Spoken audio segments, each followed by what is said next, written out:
Congrats. Hey there, fellow gamers, and welcome to the channel. I've been a fan of Arcane for quite a while now. Ever since their Dark Messiah of Might and Magic, a game with probably the best story and characters in the entire Ubisoft Might and Magic universe. As you might imagine, I greatly enjoyed all Dishonored games, and I even liked their Prey, a game that some people have mixed feelings about. Having said that, while I was interested in what Arcane would do next, Deathloop only managed to grab my attention closer to release, once the gameplay previews started popping up. So, what is Deathloop? The short answer is, it's a first-person sandbox game with some roguelike elements. You are Colt. You're trapped on an island in a time loop and you desperately want out of both. To do that, you'll have to kill all the people maintaining the loop during a single loop. There are 4 locations for you to visit and explore and 4 times of day: morning, noon, afternoon and evening. Each of your targets is in one of those locations at some point during the day. The kicker is that usually some of them are in 2 different places at the same time, and you can only visit one location during one time of day. Once you're done with a location, the day moves forward. That means you need to find ways to group your targets together so that you can take them all out in a single day. This will take some exploring, getting weapons, powers, upgrades, and of course clues. Information is the only thing you don't automatically lose when the day resets, everything else goes away. Unless you gathered enough in-game currency called residuum, which you can use to permanently keep weapons, upgrades, and powers you collect during a loop. The day will reset quite often, either by you getting killed 3 times in a single location, or by the day simply ending. In terms of gameplay, as I said, it's a sandbox. This means you can go in guns blazing, sneak around and be the silent killer, or alternate between the two without too much hassle. In that sense, Deathloop is much more forgiving than Dishonored was. The core gameplay is very familiar to anyone who played Dishonored, so if you enjoy that sort of superpowered protagonist gameplay, you should enjoy Deathloop as well. The final gameplay element meant to spice things up is the character of Juliana, who will periodically spawn in and try to hunt you down. She can be controlled by an AI or by another player, which is where the optional asynchronous multiplayer comes in. Personally, I disabled the online option and went with an AI-controlled Juliana the whole way, never feeling like I missed out on anything. Which brings us nicely to what's not so good about the game, the multiplayer. If I had to pick one word to describe it, it would be unnecessary. It brings nothing to this game, and here's why.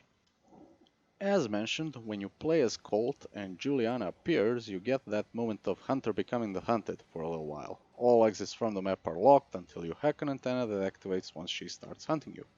What enables this moment is the fact that the AI Juliana has a general idea of where you are at the time she spawns in. You have enough time to run away and hide, avoiding instant confrontation and turning the tables if you so wish.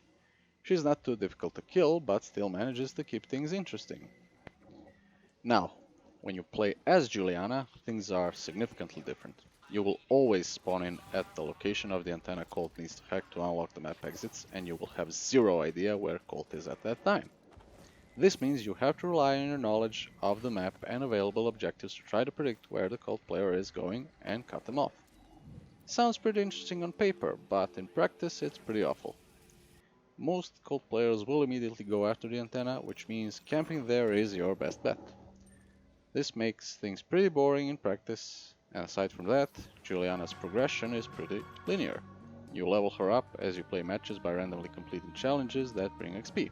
Each level will unlock something, but the most useful stuff, powers and weapons and their related upgrades, come very slowly.